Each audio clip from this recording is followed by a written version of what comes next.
and welcome to another edition of Chapter Select, the book club for video games. I'm Randy. With me, as always, is Jens. Jens, I've made it to the end of this thing. You're like 5 weeks ahead of me, but I've made it. Do you remember anything about Odin Sphere? I remember that we left off at Oswald's book, that Oswald was being controlled by Melvin, who promised his soul to the Queen of the Underworld, and he had a rebellion brewing amongst the elves, secretly working against the Queen. And I think that is kind of where we resume. We resume with Oswald discovering all this stuff. But as we get deeper into the story, there are definitely parts where I'm foggy, because while you just finished it like 5 hours ago, for me it feels more like 5 years. Like, it's been a long time, and in between, I played several times through Disco Elysium. I played Nier Replicant version 1224744877139. I've been playing Baldur's Gate. I've been playing some Resident Evil. So it just feels like a million years ago. But that's why I've got you here. You, who has the epic conclusion to Odin Sphere fresh on his mind. Yeah, you don't rely on me. Okay. Do you want to talk?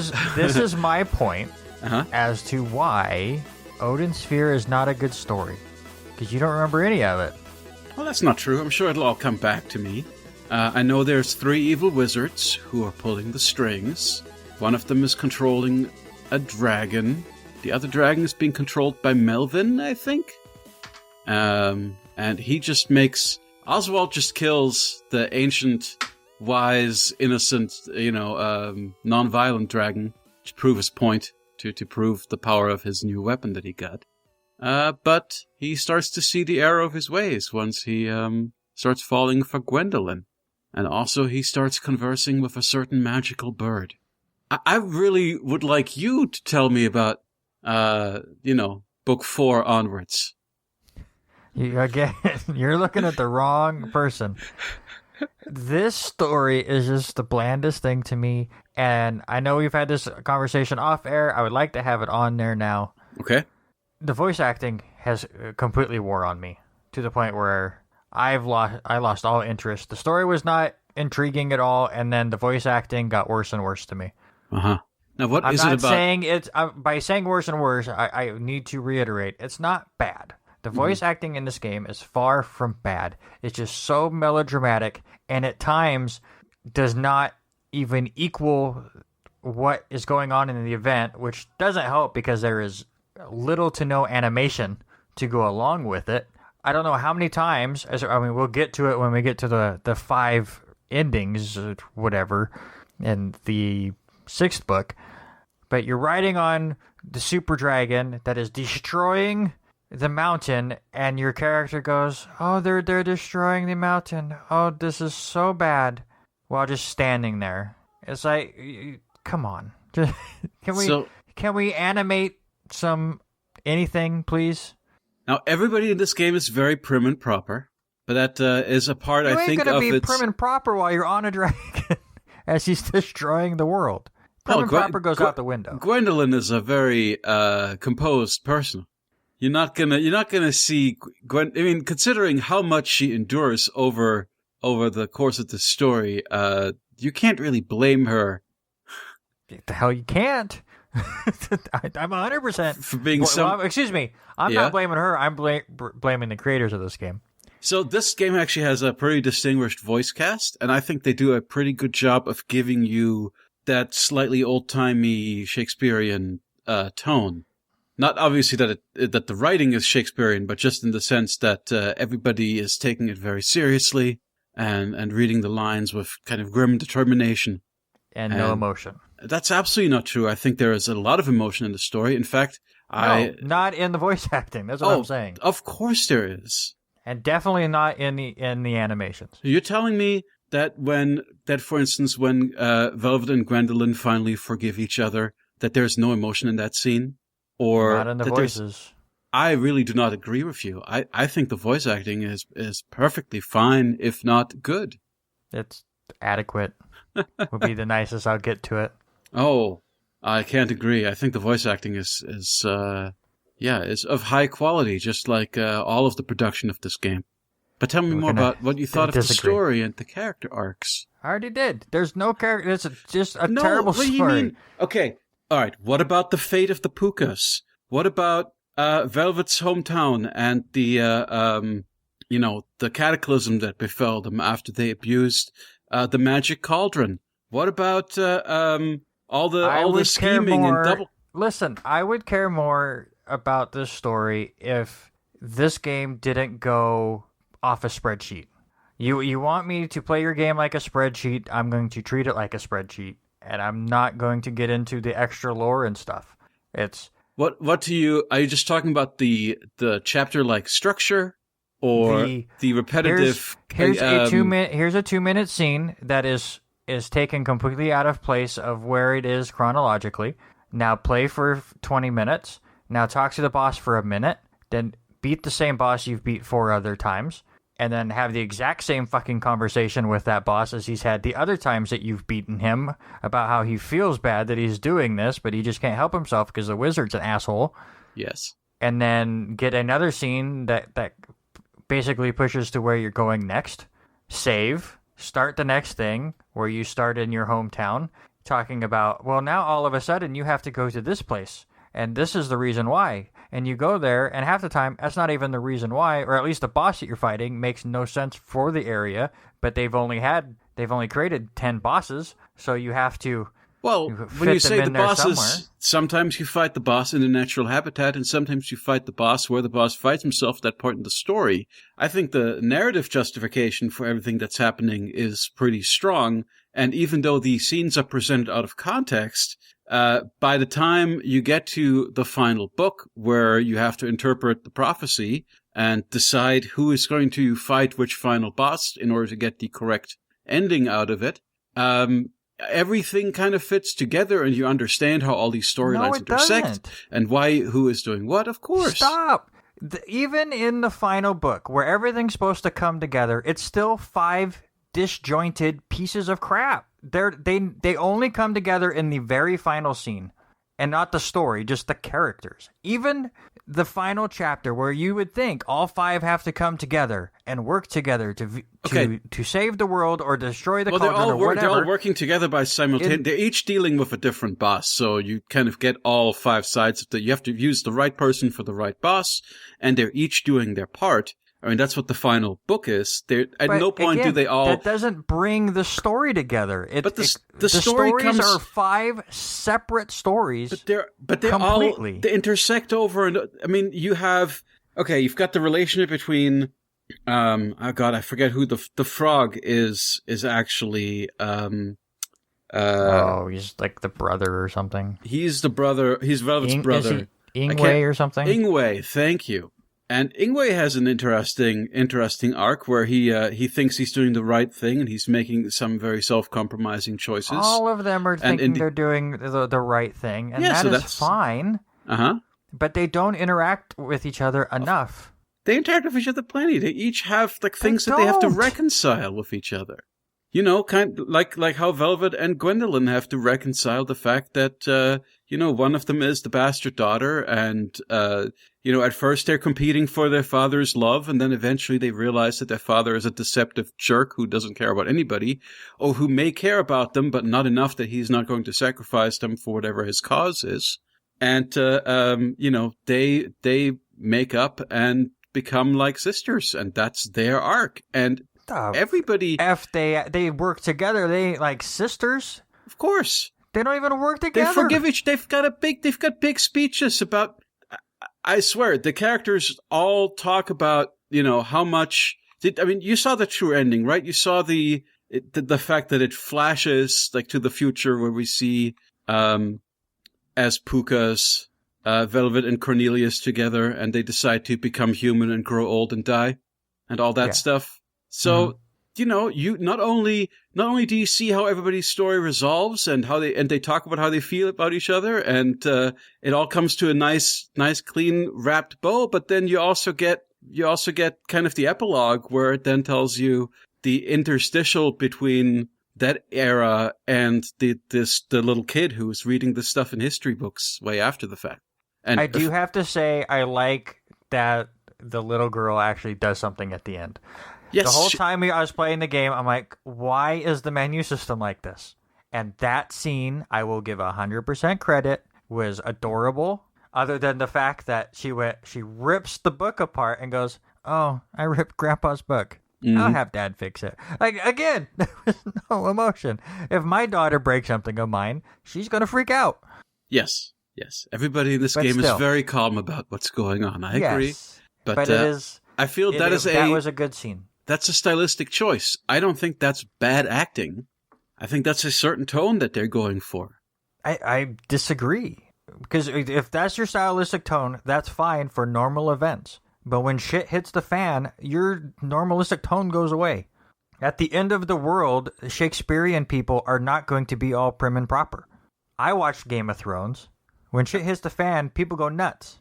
I just don't understand. For a story that is this melodramatic, that has this many melodramatic speeches where people talk about their feelings, the fact that you come out of it and say there's no emotion, or that people were not emotional enough, it is kind of nutty. Just because they say emotional words does not mean they're emotional. If I say right now, I'm crying, I'm depressed, it's been a bad day, I'm happy, can you tell the big difference? No, you really can't, because my voice is almost constantly in the same tone. Actually, I can tell that I can tell that you're agitated. Well, then well, yes, I am 100% agitated by this game. Uh-huh. And I'm more agitated because I've been saving this for 3 weeks because I want your explanation, sir. Okay. You said at some point in one of our conversations that this story was better than Last of Us Part 2. Yes. Explain.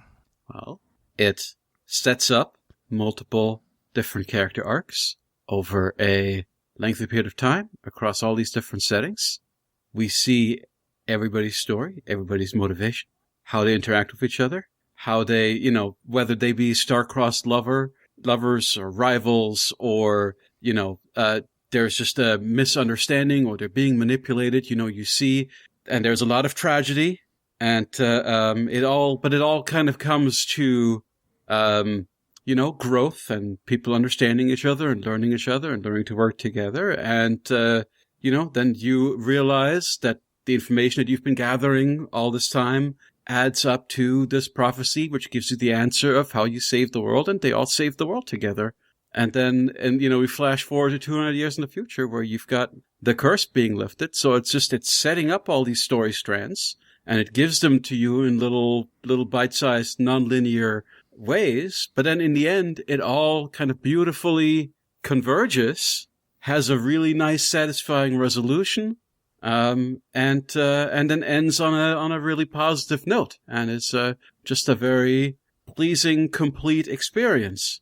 Whereas Last of Us, I thought was, at its core, kind of a standard revenge story that then had ambitions of, making us feel guilty about the things that we're doing when we're in the shoes of one character versus another character. No, it's doing the exact same thing you said was positive in Odin Sphere. In what way? Where, well, not everyone's just good and bad, and now we're seeing the other sides of these people, and oh, the sure, reasons they are the way they are, and yeah, it's exactly what you're saying is I'm a not positive saying note in it Odin has Sphere. similar character development for sure, but it's more. Now you could say it's less like a storybook and more like real life, and that shit just kind of happens in The Last of Us, right? Last of Us is there's a lot of just happenstance and people crossing each other and attacking each other for no reason and all this. Well, for no reason other than the world in which they live, where nobody can be trusted and you fire on sight. Mm-hmm.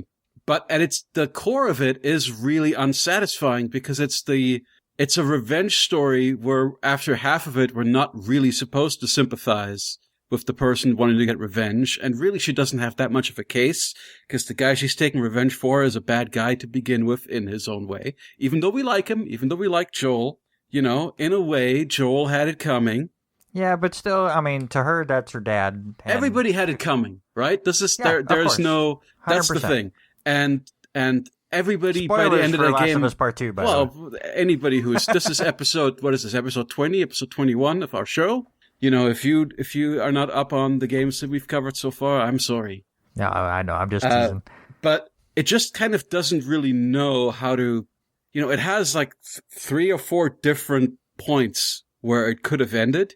And it could have ended on a positive note, and then it decides, like, no, this is not. We've got to push this one further. Last of Us world, there's no happiness. There is no happiness, but here's the thing.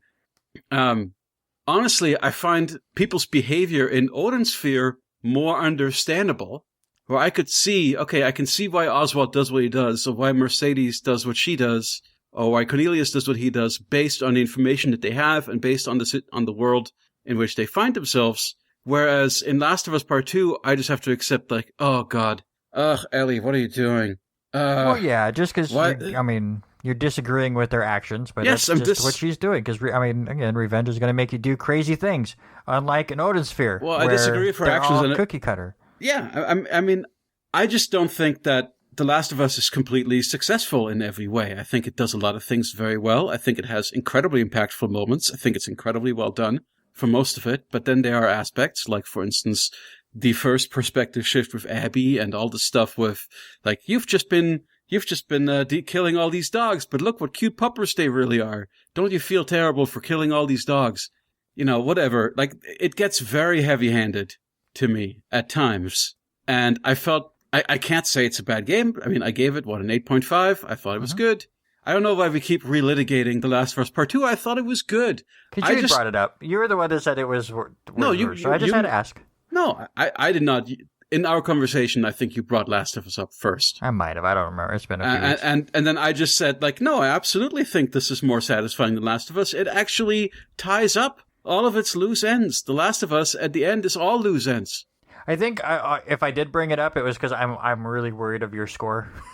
And that's where I went off the basis of. Yeah. All right, so I want to talk about something that we've missed on the first part because I had to go. Farming and animal husbandry. Let's talk the cooking system. It grew on me. I do like that system.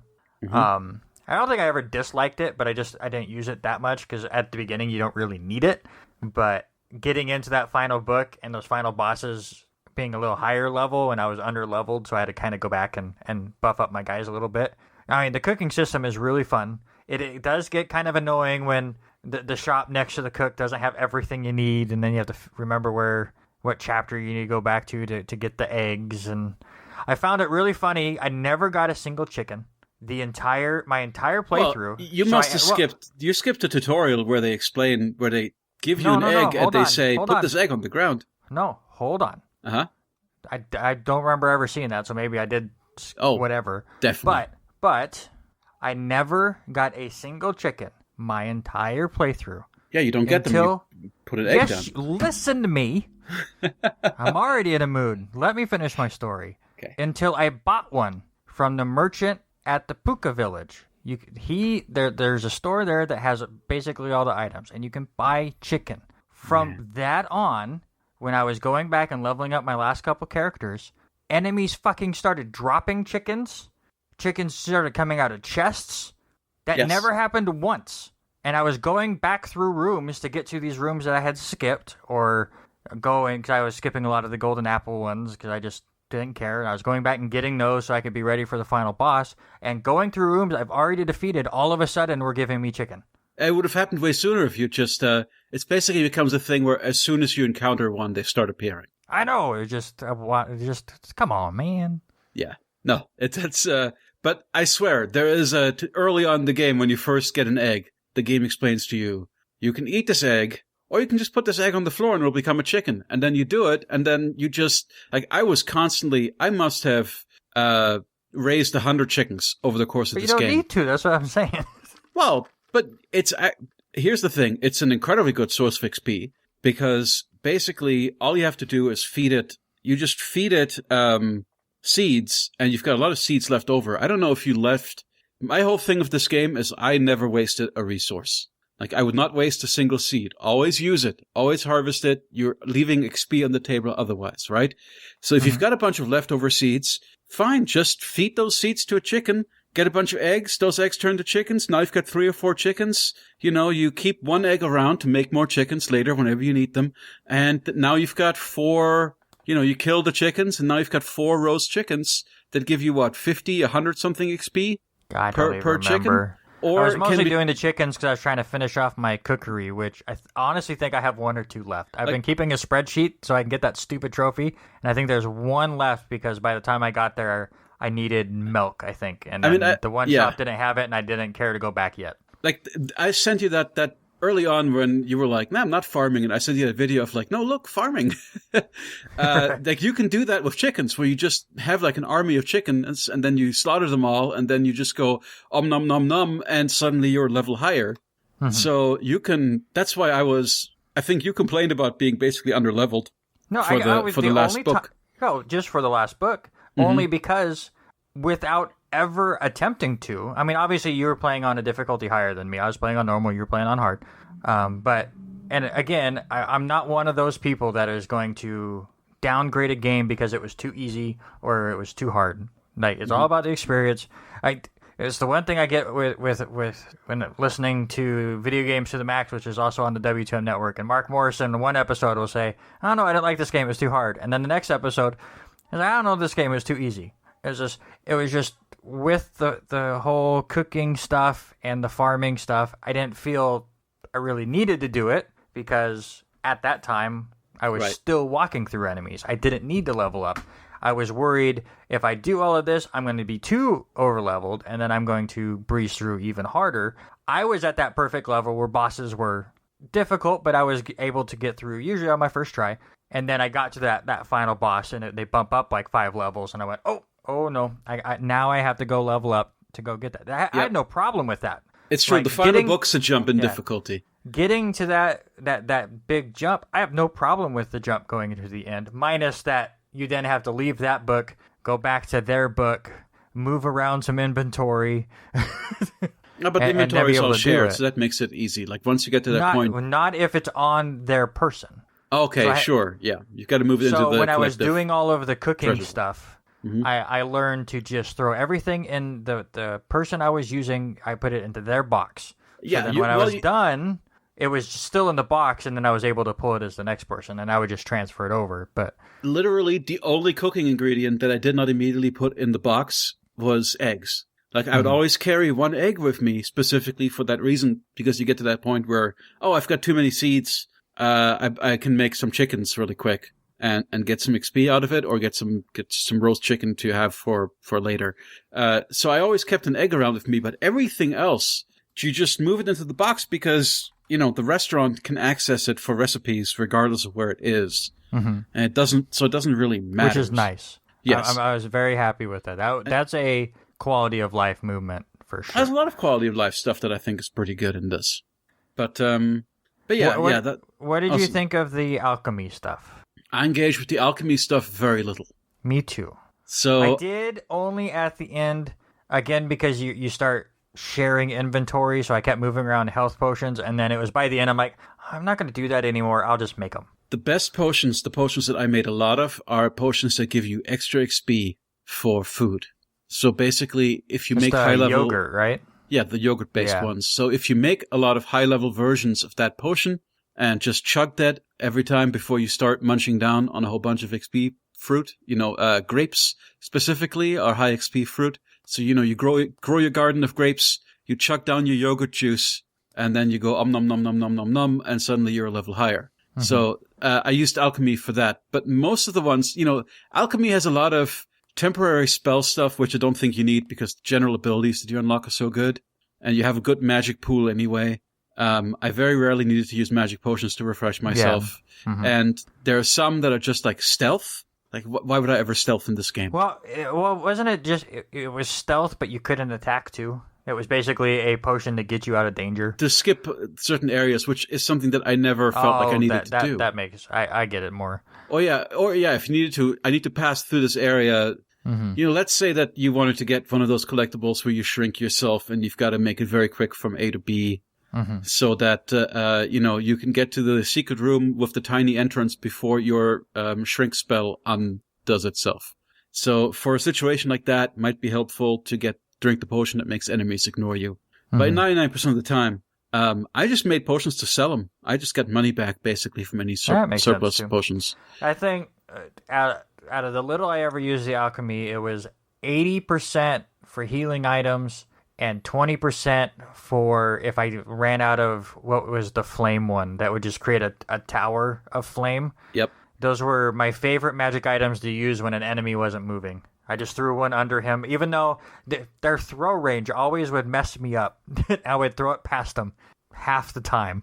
But I realize it's a little hypocritical that I'm shaming you for not engaging enough in the farming, but then I'm like, alchemy, eh.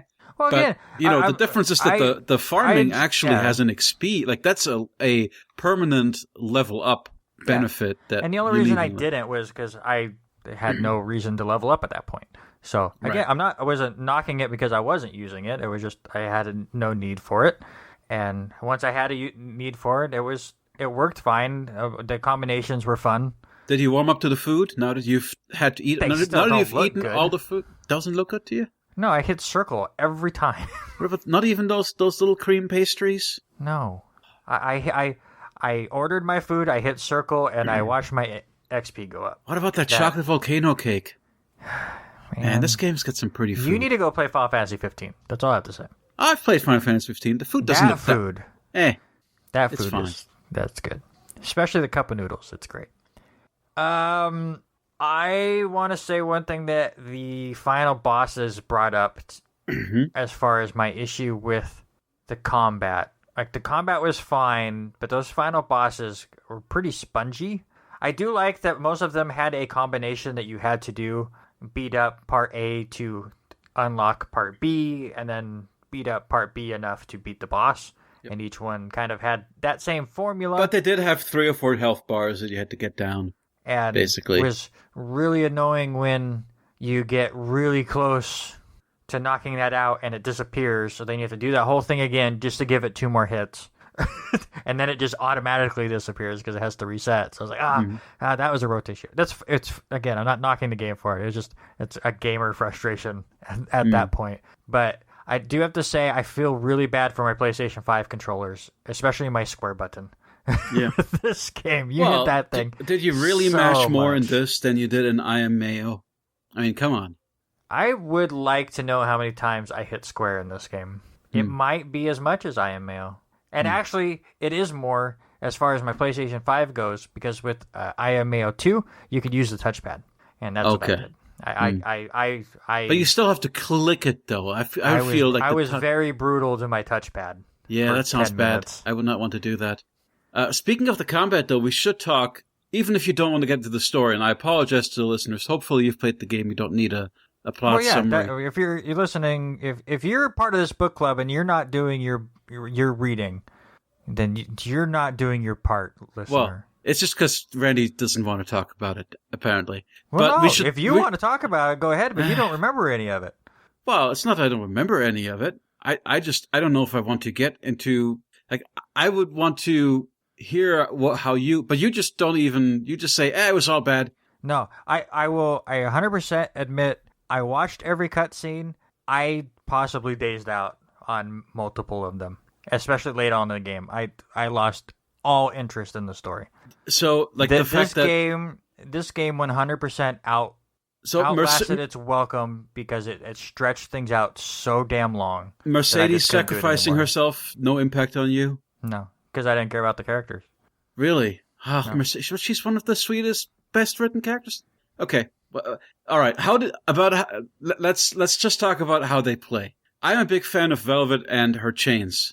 I think that's probably the best as far as like mobility. You know, using the chains to pull yourself through the level really quickly, Spider-Man style. Also having them basically be really good combo weapons that also have a decent range. So, you know, while not a fully ranged character like Mercedes or, you know, I think Oswald is actually the most boring with his rage meter. You know, basically it's just the typical, you build up a rage meter and then you go into a super high DPS mode briefly, and then you fill up the rage meter again, which is like, yeah, fine. And then I know Mercedes, you don't like the fact that it takes a while for her, that she's got the limited magazine, that she has to land to recharge, to nerf her a little bit there. But Velvet really is pretty much the perfect iteration of this gameplay, and is the character that when I did the trophy for There's a boss rush mode where you basically have to fight all the bosses again in succession without that's every chapter. Right, but now it's like without being able to go out and refresh your resources and stuff. You have to do it on limited resources and kind of in a run. I did that with Velvet, obviously, because she's the best character for that in my mind. Anyway, your opinion.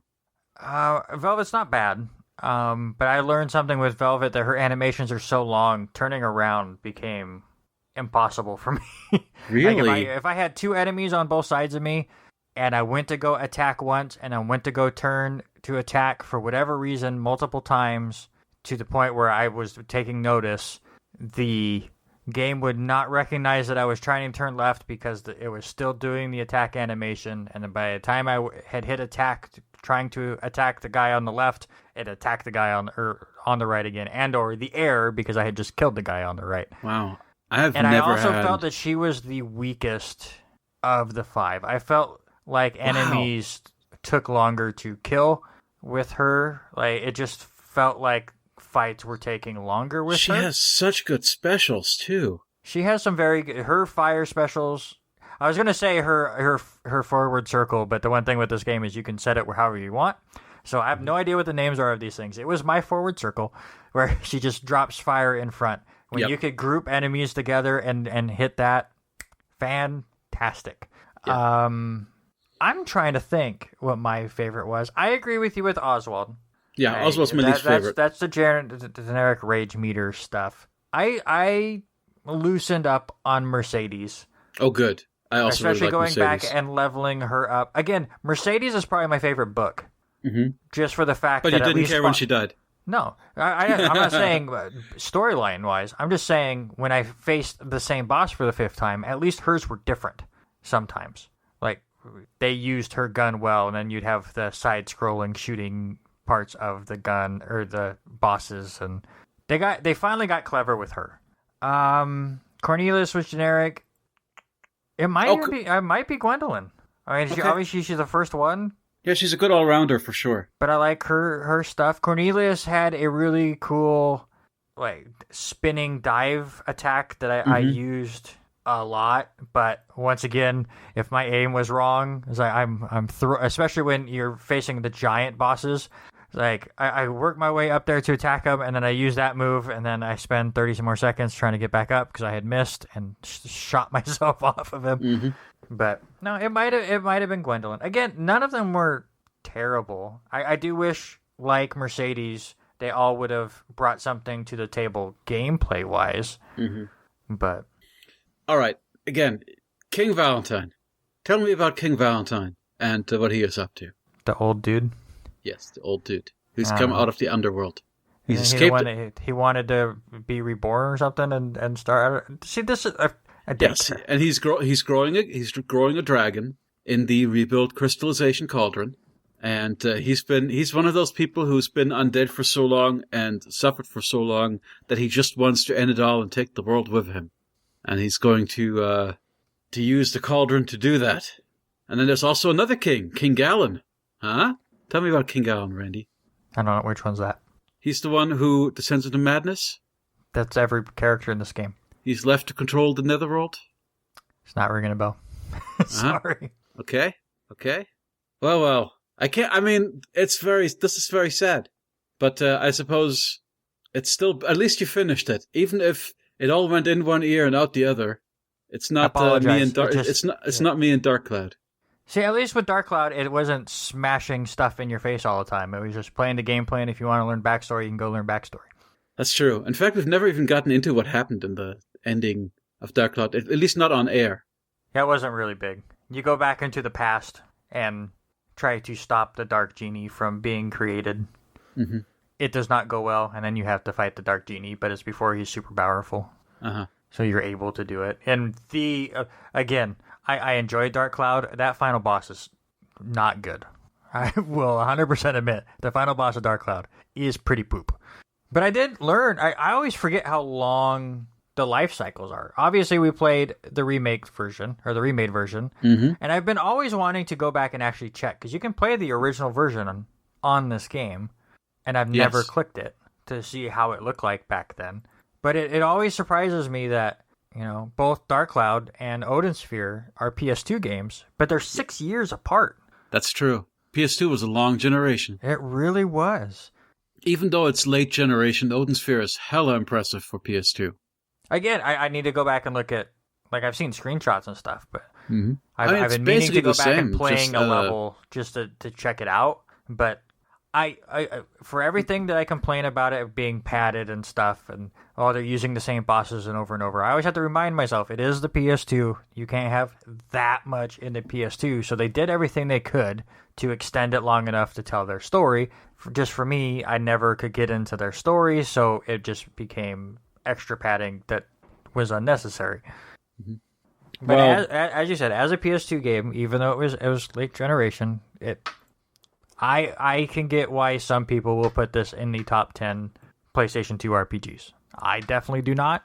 But if anybody does, obviously everyone can have your opinion, and that's why Jens and I continue to still do this, even though we are learning with every passing podcast that our interests are completely different and our tastes are completely different. But that is totally okay, is because that's the fun part of it. There's so many video games out there for everybody, and we're introducing each other to different tastes. A lot of the times they're not sticking, but we're having fun doing it. Well, at least I think we are. I agree.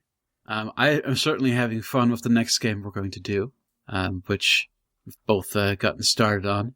But first, I suppose we should provide the listeners with a rating. Randy, I'm going to let you go first on this one. I promised you, even though I pooped on the game a lot on this podcast, and especially the story, because I apologize. I blanked on a lot of it, just stared off. I wasn't going to go crazy. I definitely should have on Cyberpunk, looking back. A 7 totally. was far too generous. That game is buggy enough that you could have had you could have made a justification for a lower score just based on the technical state. But when I do my scores, I don't want to say it's integrity, because it's definitely not. But just because a game doesn't click with me, I don't want to give it a really garbage score, because there's enough people that like that genre of game that obviously the game is good enough where it works for them. And that's the same with Odin Sphere. That was not my kind of game. Obviously, it was not my kind of story. I thought I played like 27 hours of this thing, and it felt like it was 17 hours too long at points. But I'm not going to give it a crap score, because I do, again, give it merits. We played an up-resed version on, it was the PS4 version, played on the PS5, but it did come out 14 years ago now on a PlayStation 2. So I'm going to give it a 7. That is fair. Definitely more charitable than I was expecting. For me personally, this game does almost everything right. I think the story's fantastic. I really like the characters. I think it's beautiful to look at. The soundtrack is really strong. And I was very invested in it while it was going on. And it felt like a suitably epic adventure. But that also is where the downside lies, which is in its epicness, in telling this big story. The gameplay is stretched. It's spread out like butter over too much bread, as they say. And that is where I agree with you, where either these books needed to be half as long as they are, and not everybody visits every location. That would be one way of doing it.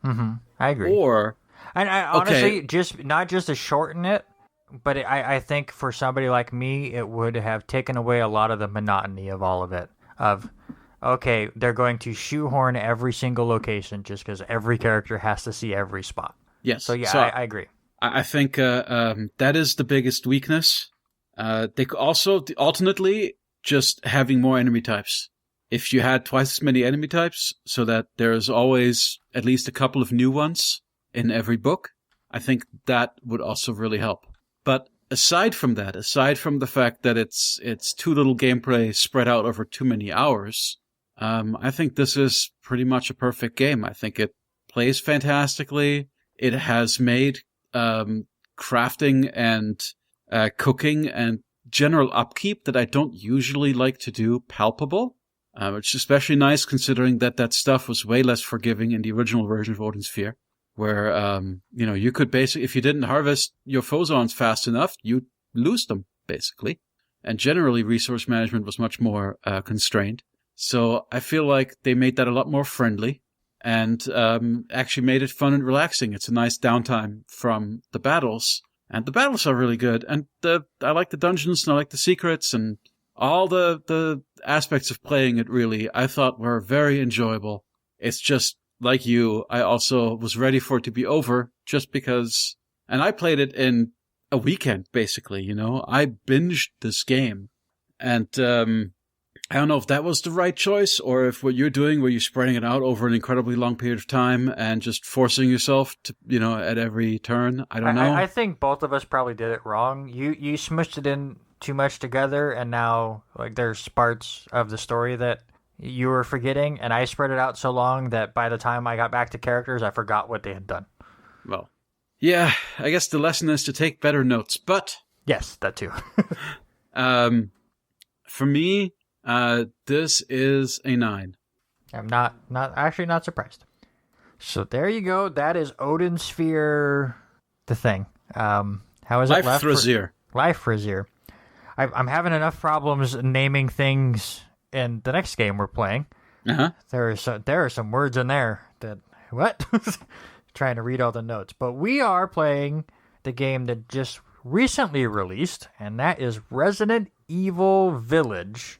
I know this is not Jens's cup of tea, but I do think there are parts of this game that he will very much enjoy. As he already said, he's already kind of gotten into it a little bit. I've actually just, the day that we are recording this, finished my first playthrough. Jiminy.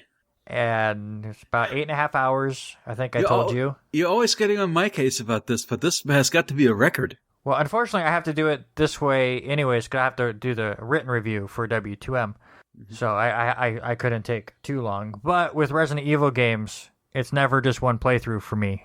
Right. It's multiple, plus this one has mercenaries, which I still have to try, which only unlocks when you beat the game, which was another reason why I had to kind of push with it. Gotcha. Well, I'm in the first hour still, but it's made a hell of a first impression.